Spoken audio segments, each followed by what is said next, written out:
एक इंसान जिसने लगभग पूरी दुनिया जीत ली, वो आखिर में खुद से ही हार जाता है। सवाल ये है, उसने गलती कहाँ की? क्या उसकी प्रॉब्लम उसके दुश्मन थे या उसका दिमाग? क्या उसकी हार बैटलफील्ड में हुई या उसके डिसीजंस में? और सबसे इम्पोर्टेंट बात, क्या वो सच में हार गया था या वो अपनी ही सक्सेस का शिकार बन गया? Welcome to Think Ridge, where logic meets reality.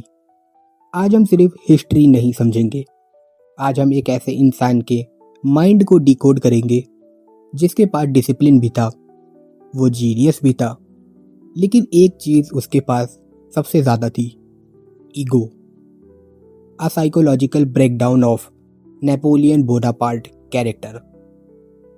लेकिन ये स्टोरी सिर्फ नेपोलियन की नहीं है, ये स्टोरी है उस पैटर्न की जो हर एम्बिशियस इंसान के अंदर चलती है। जब आप जीतना स्टार्ट करते हैं तो आपको लगता है आप स्पेशल हो। जब आप बार बार जीतते हो तो आपको लगता है आप अनस्टॉपेबल हो। और जब आपको लगने लगता है कि आप गलत हो ही नहीं सकते, तो आप ऑलरेडी गलती कर रहे होते।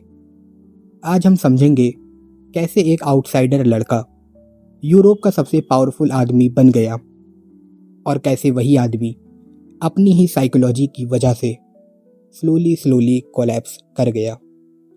नेपोलियन का जन्म फ्रांस में नहीं हुआ था, वो कॉर्सिका नाम के एक छोटे से आइलैंड का था और फ्रांस के एलीट लोग उसे कभी अपना नहीं मानते थे। स्कूल में उसका मजाक उड़ाया जाता था, उसका एसेंट अलग था, उसका बैकग्राउंड वीक था। सोचो, जब आपको बार बार फील करवाया जाए कि आप इनफ नहीं हो, तो आप क्या करोगे? या तो आप टूट जाओगे या फिर आप प्रूफ करने के लिए अंदर से जलने लगोगे। नेपोलियन ने सेकंड ऑप्शन चूज किया।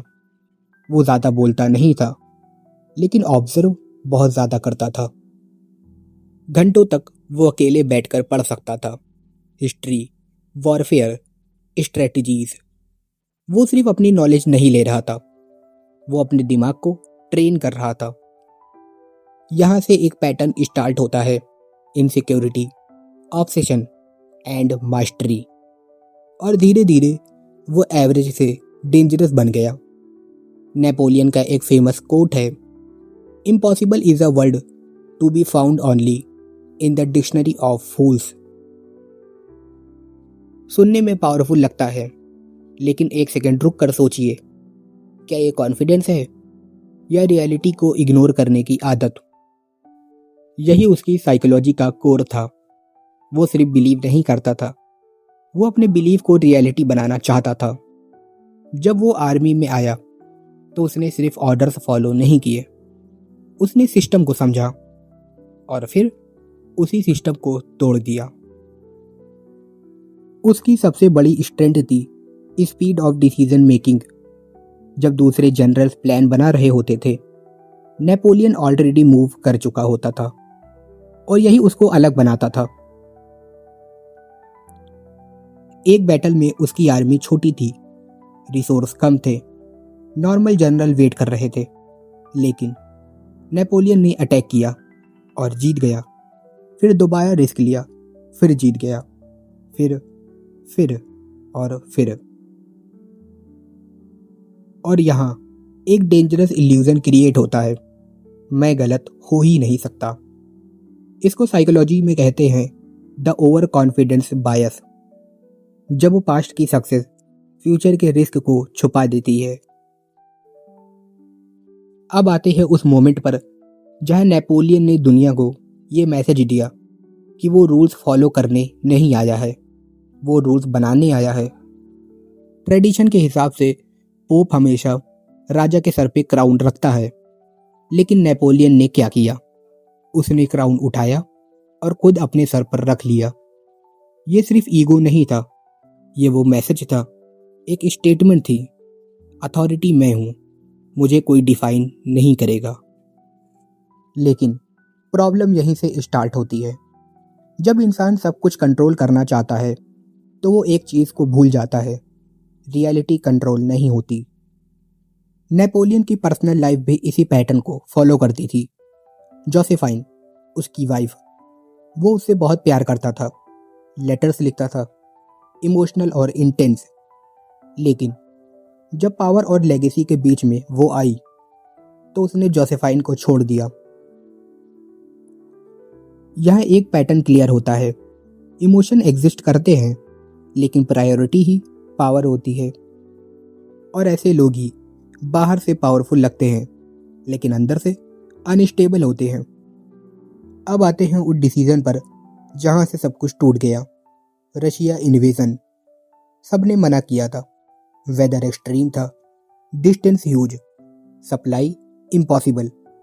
लेकिन नेपोलियन के दिमाग में एक ही लाइन चल रही थी, impossible is not a world. उसने वार्निंग को इग्नोर किया, डेटा को इग्नोर किया, रियलिटी को भी इग्नोर किया और फॉलो क्या किया, सिर्फ अपना बिलीफ। यहाँ से एक और कॉन्सेप्ट आता है, सक्सेस ब्लाइंडनेस। जब आपकी पास्ट विक्ट्रीज आपके फ्यूचर के डेंजर्स को इग्नोर कर देती हैं। नेपोलियन रशिया गया लेकिन वहाँ पर एनिमी आर्मी नहीं थी, नेचर था, ठंड, भूख, थकान। उसकी आर्मी जो कभी अनस्टॉपेबल थी वो धीरे धीरे खत्म होने लगी। और यहाँ एक और ब्रूटल ट्रूथ समझ आता है, नेचर ईगो से बड़ी होती है। नेपोलियन हार गया, उसे एक्साइल में भेज दिया गया और फिर वो वापस आया, फिर फाइट की, फिर हार गया। एक इंसान जो दुनिया को कंट्रोल करना चाहता था आखिर में एक आइलैंड पर अकेला रह गया। तो सवाल ये है, नेपोलियन गलत था या वो बस एक्सट्रीम वर्जन था उस चीज का जो हम सब में होती है। जब हम प्रूव करना चाहते हैं, जब हम कंट्रोल करना चाहते हैं, जब हम हर बात को एक्सेप्ट नहीं करते, डिफरेंस सिर्फ इतना है, उसके डिसीजन हिस्ट्री बना देते थे, हमारे डिसीजन सिर्फ हमारी लाइफ बनाते हैं या बिगाड़ भी देते हैं। तो सॉल्यूशन क्या है? क्या एम्बिशन गलत है? क्या कॉन्फिडेंस गलत है? नहीं, लेकिन ब्लाइंड कॉन्फिडेंस डेंजरस है, अनकंट्रोल्ड एम्बिशन डिस्ट्रक्टिव है और ईगो अगर कंट्रोल में ना हो तो आपको खुद से ही हरा देती है।